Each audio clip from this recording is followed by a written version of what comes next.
자, 안녕하세요. 세 번째 수업을 한번 해볼게요.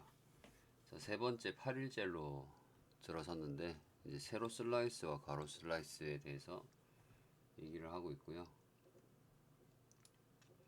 여기 보게 되면 세로 슬라이스의 장점이 있어요. 가이드를 정할 때 그라듀에이션이나 레이어 등의 구조를 만들기가 쉽다. 오버 디렉션에 의한 전후 방향성을 컨트롤하기 쉽다. 스타일의 길이에 장단을 부여할 수 있다. 레이어를 표현하기 쉽다. 이렇게 되어 있고요. 자, 여기 보게 되면 이제 가이드를 중심으로 오버 디렉션을 걸 수가 있어요. 그래서 지금은 방향이 어떻게 되어 있어요? 앞으로 당겨져 있는 방향. 여기는 이렇게 당겨서 자르게 되면 떨어졌을 때 앞이 짧고 뒤로 가면서 길어지는 형태가 나온다고 봐야죠. 자, 가이드란 커트할 때 다음에 잡을 슬라이스를 정확한 길이로 커트하기 위한 안내선이라고 되어 있습니다. 자, 그 다음에 세로 슬라이스의 단점이 있죠. 세로 슬라이스의 단점은 세로 경사가 큰 섹션에서는 세로 슬라이스를 잡으면 패널을 당기기 어렵다. 자, 세로 경사가 크다. 여기 두 군데가 세로 경사가 크다고 봐야 돼요. 특히나 이 프론트 존이 세로 경사가 좀 많이 크고요. 이 프론트 존이 경사가 많이 크고, 그 다음에 네이프가 경사가 심하죠. 그래서 잘못하면 길이가 짧아지기 쉽죠. 경사가 큰 곳에서는 길이가 이제 짧아지기도 쉽고, 그 다음에 층이 생각했던 것보다 많이 나요. 그러다 보니까 의도치 않게 너무 가벼운 커트 형태가 된다는 거죠. 그렇게 되면 이제 커트에서 라인이 전부 다 너무 가벼워지는 효과가 생긴다고 봐야 돼요. 그래서 이 슬라이스라는 것도 잘 알고 접근해서 써야 됩니다. 무조건 세로가 정답은 아니라는 거예요. 그렇다고 해서 또 무조건 가로가 정답은 아니에요. 내고 싶은 느낌, 내고 싶은 지역에서의 가벼움과 무거움을 내고 싶으면 이 원리를 적용해서 사용하면 적절하게 그런 느낌이 나온다고 보시면 되겠죠. 그래서 요즘에 영상을 많이 보게 되면 세로 슬라이스로 자르는 게 굉장히 많아요. 뭐 네이프에서부터 세로 슬라이스로 자르든 어쨌든 가벼움을 부여하기 위해서 세로 슬라이스를 많이 선택해서 자르고, 그 다음에 세로 슬라이스로 디스커넥션도 같이 겸해서 하고 있는데, 가벼운 스타일을 많이 하고 있지만 가벼움과 무거움의 조화가 좀 잘 이루어지는 스타일이 좀 예쁜 느낌을 만들 수 있다고 봐야 되겠죠. 자, 가로 슬라이스의 장점을 먼저 또 봐야겠죠. 자, 가로 슬라이스의 장점은 넘어가 버렸다.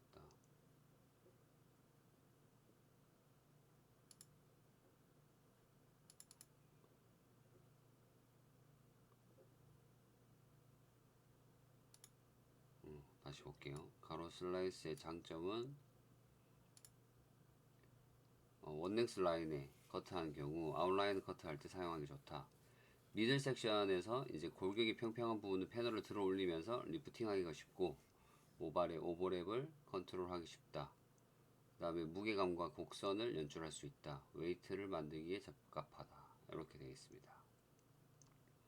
자, 오버랩이라는 것은 모발을 이렇게 위아래로 겹쳐서 조금 더 길게 자를 수도 있는 거고요.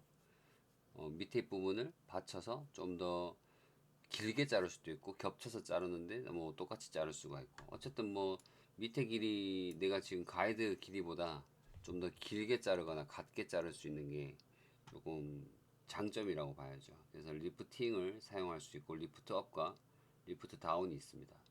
수평과 1, 2, 3 이렇게 되어 있는데, 수평 리프팅을 통해서 이제 또 곡선을 만들어내면, 리프트업을 하게 되면 이제 이렇게 둥그런 느낌을 만들어낼 수가 있죠.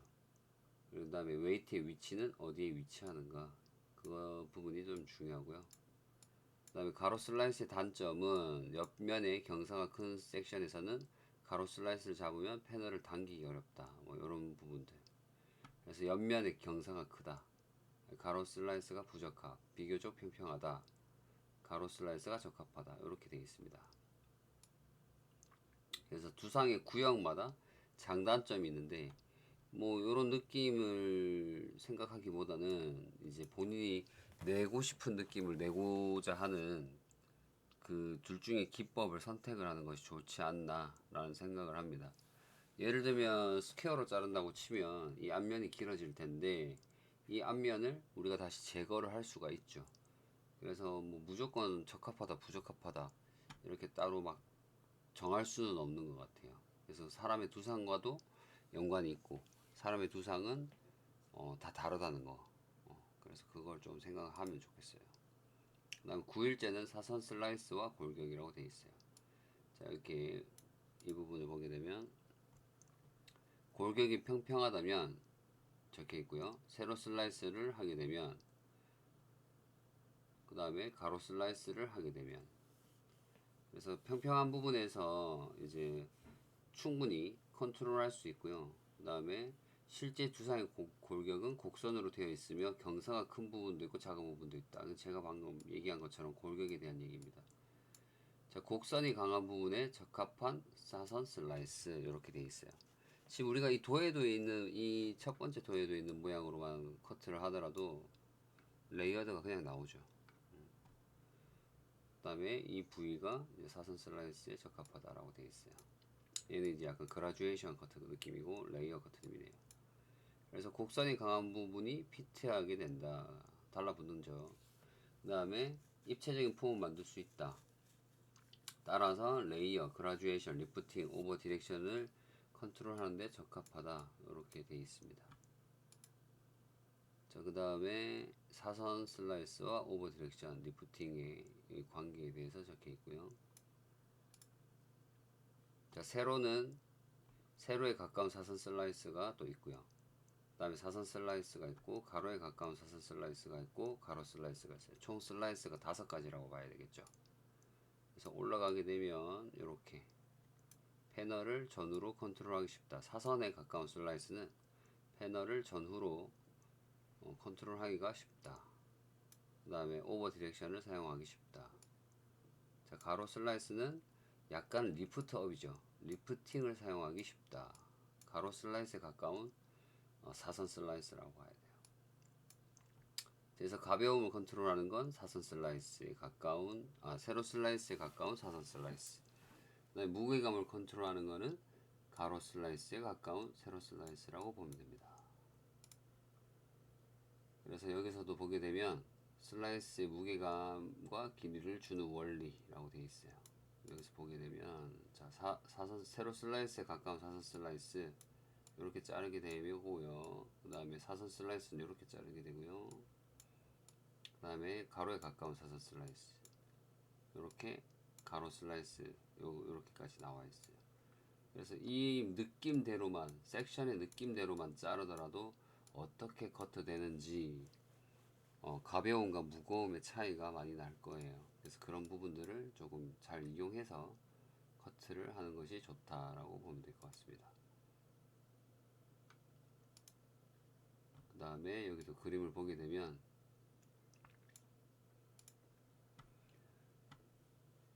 자, 슬라이스 잡는 방법을 모르겠다. 그 다음에 세 가지 슬라이스 관계를 알고 있으면 실제 가발을 커트할 때 어려움이 상당히 해결된다. 자, 밑으로 내려가 볼게요. 자, 지금 세로에 가까운 지금 세로 슬라이스죠. 세로 슬라이스는 오버 디렉션으로 다 진행을 했고요. 그 다음에 사선 슬라이스 무게감의 위치가 달라요. 그래서 세로 슬라이스가 슬라이스의 그 원리 때문에 가벼움이 더 많이 생기고 볼륨의 위치가 더 올라가는 거예요. 원리 때문에. 사선 슬라이스는 그 원리 때문에 중간 정도의 웨이트가 위치하게 되는 거고요. 그 다음에 가로 슬라이스는 당연히 리프팅을 사용하는 거라서 다른 길이들보다는 제일 무겁다라고 봐야 되겠죠. 그래서 웨이트의 위치가 낮아질 수밖에 없다. 그래서 슬라이스의 원리만 잘 이용하면 무거운 데는 층을 내서 가볍게 만들 것이냐 아니면 질감을 쳐서 가볍게 만들 것이냐 둘 중에 하나를 선택해야 돼요. 그래서 디자인을 할 때는 원리를 이용해서 본인이 잘랐던 그 커트 스타일을 어떻게 할 것인가를 빨리 판단해야 돼요.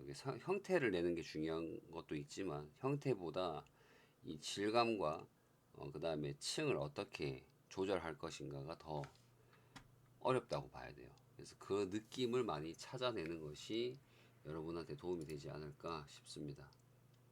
자, 그 다음에 이제 슬라이스에 대해서 계속 나오는데요. 오버 디렉션의 원리와 리프팅의 관계에 대해서 나오고 있고요.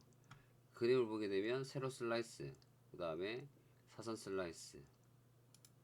여러분 책을 보게 되면은 이 책은 이 양쪽을 펼치면 하나를 다 볼 수가 있어요.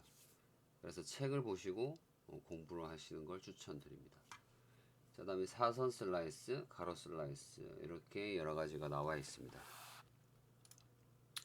그 다음에 슬라이스로부터 폼의 형태를 연상을 한다. 그러면 이 커트, 지금은 도해도가 나와 있지만 우리가 커트 디자인을 보고 이 디자인은 각 지역마다 슬라이스를 어떻게 나눴는지 연상을 하는 거예요. 그걸 가지고 도해도를 그려보고 그 도해도대로 다시 커트를 해보고 이런 식으로 연습을 해야 돼요. 그냥 레시피대로 커트하는 게 아니라 커트 되어 있는 것을 보고 슬라이스를 먼저 그리고 다시 커트를 하고 안 되는 부분을 수정을 하면서 깨달아야 된다는 거죠. 근데 우리는 교육을 어떻게 배워? 맨날 시키는 대로만 따라하는 걸로 배우죠. 그러다 보니까 외우기 급급해. 그리고 하다 보면은 슬라이스가 이게 맞는지 아닌지도 모르고 넘어간단 말이에요. 그 상태로 이제 교육을 배우다 보면 과연 얻어가는 것은 물론 있겠지만 얼마나 얻어갈 수 있는 것인가. 본인이 가서 정확하게 그 부위를 만들어낼 수 있고 그 부위가 어떻게 도해도가 그려지는지를 모른단 말이에요. 그래서 그런 부분이 제일 좀 안타까운 교육의 현실이 좀 많이 접하고 있는 것 같습니다. 그래서 이 디자인을 보고 도해도를 그리고 다시 커트를 하면서 다시 도해도 그리면서 수정을 하는 거를 보고 적어 놓고 그걸 가지고 우리가 원리를 이해를 해야 된다는 거죠. 왜 이렇게 되는 것인가? 왜 이렇게 그려야 되는 것인가를 생각을 해야죠. 그래서 이렇게 사선 슬라이스와 가로 슬라이스를 이용해서 오버존과 언더존을 이렇게 자르게 되면 어떻게 되는지 넘어가면서 보게 될 거고요. 그 다음에 두 번째는 슬라이스가 이제는 전대각 사선 슬라이스와 후대각 사선 슬라이스가 됩니다. 역시나 오버와 이제 언더 위주로 이렇게 슬라이스에 맞춰서 커트가 되는 거라 보시면 되고, 자, 여기서 넘어가기 전에 딱 하나만 기억하시면 돼요. 가로는 무겁다 했죠. 여기는 무겁겠다. 그죠? 그럼 앞으로 오버 디렉션을 해서 여기는 세로 슬라이스에 가깝게 잘랐어요. 그죠? 세로에 가까운 사선 슬라이스죠. 그러면 가벼움이 있겠죠, 당연히. 그럼 다음 그림 넘어가면 밑에는 무겁고 위에는 가벼운데 앞으로 당겼으니까 앞이 짧고 뒤로 가면서 길어지는 커트가 나와 있을 거고, 이 그림 또한 어떻게 돼 있을 거냐면 약간 원래는 비슷해요. 지금은 전대각 사선 슬라이스니까 당연히 아웃라인 자체가 엄청나게 앞으로 갈수록 길어질 거고, 그 다음에 리프트 업을 했기 때문에 볼륨의 위치가 올라가 있겠죠. 얘는 볼륨의 위치가 낮을 거고, 이쪽은 볼륨의 위치가 낮을 거고, 이쪽은 볼륨 위치가 올라가 있을 거예요. 그리고 나서 이제 이 앞쪽에 있는 머리는 후대각 사선 슬라이스다 보니까 지금 얘보다는 리프트 업이 어떻게 돼 있어요? 얘는 리프트 업을 하면서 디렉션을 걸었고 얘는 리프트 다운 느낌으로 디렉션을 걸었단 말이야. 그럼 이 그림보다 이 그림이 이 위에 오버존이 조금 무겁게 보여요. 나는 얘는 좀 가볍게 보이고 얘는 후대각이기 때문에 볼륨의 위치가 올라가 있고 앞으로 가면서 길어진다. 요 딱 연상만 하면은 간단하게만 생각하면 쉬운데 우리가 어렵게 생각하니까 어려운 거라고 생각하시면 돼요. 그림 볼까요? 자, 그림 보면 당연히 나와 있겠죠. 자, 여기 보게 되면 이제 수평 웨이트 라인 여기 나와 있고요. 그 다음에 무게감과 라운드가 돌고 있어요. 이렇게. 그리고 여기 길이 자체가 이제 가벼움이 리프트 업이 들어갔기 때문에 가벼움이 있고요. 여기는 다 무겁죠. 많이 무거워요. 그리고 후대각 슬라이스다 보니까 당연히 앞이 많이 짧고 뒤로 갈수록 길어진다. 대신 여기 밑에는 어때? 조금 가벼운 느낌이 있다는 거죠. 그래서 여기보다 이 두 번째 그림이 웨이트의 위치가 좀 더 올라가 있을 수밖에 없다. 그리고 후대각처럼 나와 있는 거죠. 후대각처럼 나와 있고 지금 위에 이 라인은 라운드처럼 나와 있어요. 라운드처럼. 그래서 이거는 지금 두 번째 그림은 뒤로 갈수록 길어지는 느낌. 어디가 오버존이 뒤로 갈수록 많이 길어지고, 자 이쪽에 첫 번째 그림의 오버존은 어떻게 되어 있어요? 라운드처럼 되어 있다. 그럼 디렉션을 많이 앞으로 당기지 않았고 점점 들어서 올리면서 커트를 했다는 거죠. 그래서 이런 부분을 우리가 이렇게 연상을 계속 하고 보면서 좀 많이 조금 만들어내야 된다는 거죠. 어떤 걸? 디자인을, 내가 원하는 디자인을. 그다음에 여기서도 이제 사선 슬라이스로 우리가 후대각으로 사선 슬라이스를 잘랐단 말이야. 그래서 그림을 다시 한번 볼까요? 이렇게. 그래서 그림을 보게 되면 리프트 업이 계속 이루어졌는데 앞으로 가면서 많이 길어진다는 게 어디서 멈췄어요? 여기서 멈추는 거예요. 여기. 얘는 리프트 업을 했기 때문에 여기가 빵꾸가 났죠. 구멍이 생기는 있는 부분. 이 그림은 여기가 구멍이 생겨져 있어야 되는데 생기지는 않죠. 왜? 수평으로만 잘랐으니까. 얘는 들어서 자르다 보니까 이 네이프 사이드 포인트에서 구멍이 생깁니다. 그래서 그림을 보게 되면 이쪽에 구멍이 생긴 부분이 나와요. 여기 이 부분. 그래서 여기 부분과 이 앞에서 오는 오버전에서 오는 아이들이 만나요. 만나면서 이 가운데 지점이 뭔가 생겨져 있죠. 그래서 생겨져 있는 이유가 왜 생긴다? 여기 부분 때문이죠. 이 그림 확대해서 볼까요? 여기서 생기는 거죠. 여기. 지금 이 부위에서 생기는 거고, 그 다음에 여기서 이 구멍이 보게 되면 여기 아웃라인 여기라고 봐야 돼요. 여기 구멍. 얘는 만나는 지점이고 여기는 구멍이다. 그래서 우리가 여러 번 잘라보고 이걸 그림으로 보면서 이해는 하지만 머릿속으로 이해하는 것과 실제로 이걸 보고 잘라보는 거랑은 완전히 천지 차이에요. 우리가 이 모양도 안 나올 수도 있을걸요. 왜?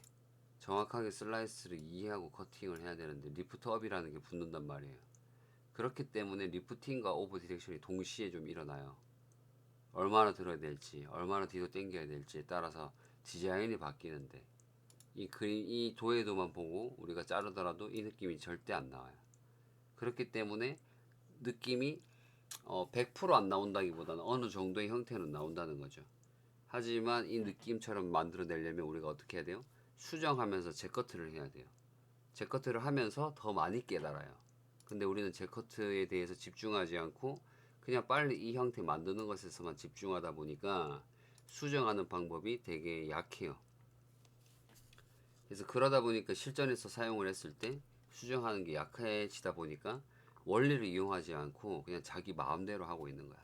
시간은 시간대로 정해져 있고 이 커트 손님의 이 시술 시간이 더 늘어나거나 그리고 또 뒤에 대기 손님이 있거나 했을 때는 시술을 빨리 뭔가 해결하기 위해서 그냥 뭐 배웠던 거 억지로 끄집어내거나 연습했던 거 끄집어내서 본인이 하고 싶은 대로 그냥 하고 있는 거야.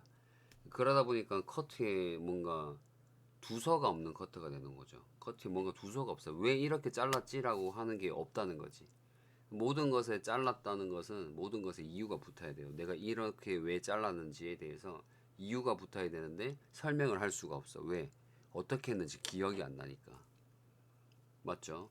그래서 그런 부분들을 우리가 익혀서 공부를 하고 원리를 이해하게 되면 설명이 가능하고 내가 왜 이 부분을 이렇게 잘랐는지 다 풀어서 설명해서 낼 수가 있어요. 그래서 이론적인 부분도 중요하지만 실전 부분에서 많이 깨닫고 그 다음에 수정하는 커트의 원리를 좀 배워야 여러분들이 조금 더 편안한 마음으로, 왜 원리는 거짓말 안 합니다. 그래서 편안한 마음으로 만들어낼 수 있는 거예요. 그래서 만들고 싶은 디자인을 얼마든지 다 만들어낼 수가 있어요. 그 다음에 11일째 보게 되면 슬라이스와 폼의 관계라고 되어 있어요. 그래서 지금 사선인데 후대각, 전대각, 전대각 이렇게 되어 있고요. 지금 세 번째 전대각은 엄청 세로에 가까운 느낌이죠. 그래서 이렇게 구조를 자르게 되면 어떻게 되는 것이냐라고 되어 있습니다. 후대각, 여기는 전대각 사선, 또 이 지역은 전대각 사선인데 가로에 가까운 거, 여기는 세로에 가까운 거. 여기는 그냥 후대각 사선 슬라이스. 그래서 보게 되면 슬라이스를 잡을 때는 두상의 곡선을 이해하는 것이 좋다라고 되어 있어. 두상의 골격이라는 거죠. 골격에 대한 곡선감. 그래서 오버 섹션과 미들 섹션과 언더 섹션 이렇게 곡선감이 다 달라요. 곡선감을 많이 이해를 하고 커트를 접근해야 됩니다. 자, 이렇게 자르니까 이렇게 커트가 나왔네요. 자, 보니까 오버 섹션 후대가 리프팅을 메인으로 했고 약간의 라운드 느낌이 나왔다. 여기가 라운드 느낌. 그 다음에 이제 사이드 섹션은 여기 사이드죠. 전대각 사선 슬라이스. 리프팅을 메인으로 무게감 그 다음에 라인을 만들었다. 그 다음에 이 백의 섹션은 전대각 사선 슬라이스. 오버 디렉션을 메인으로 입체감과 가벼움을 표현했어요. 여기 가벼움을 표현한 거라고 되어 있는데 이 디자인은 우리가 연습하는 용의 디자인이지 이 슬라이스를 어디 구역에서 다 바뀔 수도 있겠죠. 그래서 솔직히 이런 커트 누가 해요? 그죠? 이런 커트 누가 안 하잖아. 근데 우리는 원리를 이해하기 위해서 이렇게 잘라봐야 된다는 거지. 이렇게도 잘라보고 또 다른 슬라이스를 정해서도 잘라보고요. 그 다음에 이제 오버 섹션은 이제 폼의 크기를 결정하는 부분. 골격의 형태가 위쪽으로 봉긋하게 솟아 있어서 모발이 서는 힘이 강하다. 그 다음에 두상이 둥근 부분이므로 모발은 위로 나지만 중력의 영향을 받아 아래로 떨어진다. 자, 미들 섹션은 폼의 두께, 무게감과 웨이트, 볼륨감이죠. 그 부분을 정하기 쉬운 구역이다 라고 생각을 하시면 되고, 그 다음에 언더 섹션은 라인을 정하는 거예요. 라인. 그래서 아웃라인이 결정이 되고 폼의 굴곡을 만들기에 용이하고, 골격의 형태가 수직보다 이 안쪽으로 경사진 부분이 대체적으로 많다고 보면 될 것 같습니다. 자, 오늘은 여기까지 공부를 한번 해서 진행을 했고요. 다음 시간에 또 빠른 시일 내로 올리면 좋겠지만 제가 또 워낙 업무가 바쁘다 보니 또 늦어질 수도 있을 것 같네요. 그래서 오늘 공부는 항상 짧고 굵게 짧은 팩트만 좀 가져가셔야 될 것 같고요. 이런 이론적인 공부는 1시간 이상 하지 마세요. 도움 안 됩니다. 뭐 외우는 것밖에 안 되죠. 이해를 하는 것보다. 그래서 공부를 하더라도 뭐 30분을 하더라도 집중을 하시면 되고 10분을 하더라도 내가 초집중을 하면 돼요. 그러면 이해를 하게 되고 머리가 회전하기 시작해요. 근데 10시간을 공부하더라도 산만한 상태로 공부하게 되면 아무런 도움도 안 되고 시간만 낭비하게 돼요. 그러다 보니까 진짜 딱 10분에서 20분만 집중해서 공부하는 사람이 똑똑할 수도 있고요. 5분 만에 해서 공부하는 사람이 똑똑할 수도 있어요. 그래서 우리는 평균적으로 30분에서 1시간 정도만 공부를 하고 또 연습을 하고 시간을 너무 많이 쓸 필요가 없다는 거죠. 근데 우리는 시작을 하면 이제 연습하는 시간이 너무 길게 잡고 연습을 하다 보니까 지치고 그 다음에 다시 한번 연습을 할 때 너무 힘들어지는 거예요. 그러다 보니까 그게 머릿속에 박혀서 연습 한번 하는데 막 3, 4시간 걸리니까 오늘 시간 안 나니까 안 해야지. 이런 경우가 너무 많다는 거지.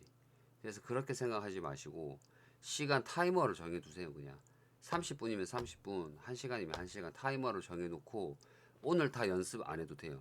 그냥 그 시간만 집중해서 연습하고 끝내고 다시 연습할 날짜를 잡으세요. 그게 오히려 좀 더 도움이 될 수도 있습니다. 그래서 많은 양을 공부한다고 해서 그 많은 양을 다 흡수할 수 없기 때문에 저희도 오늘까지 이렇게 공부를 하고 마무리를 하겠습니다. 자, 다음 시간에 또 다음 장 넘어갈수록 우리가 한 번씩 살펴볼 부분이 있으면 같이 한번 살펴보고요. 오늘 여기까지 하고 마무리 하도록 하겠습니다. 많이 도움이 되셨으면 좋겠고, 여러분들의 기술 발전, 그 다음에 이 미용 시장에 우리나라 미용 시장을 좀 발전을 많이 했으면 좋겠다라는 마음을 가진 사람으로서 우리 모두가 좀 힘을 합쳐야 되지 않나 그런 생각을 합니다. 자, 오늘도 듣는다고 수고하셨고요. 다음 시간에 또 뵙겠습니다.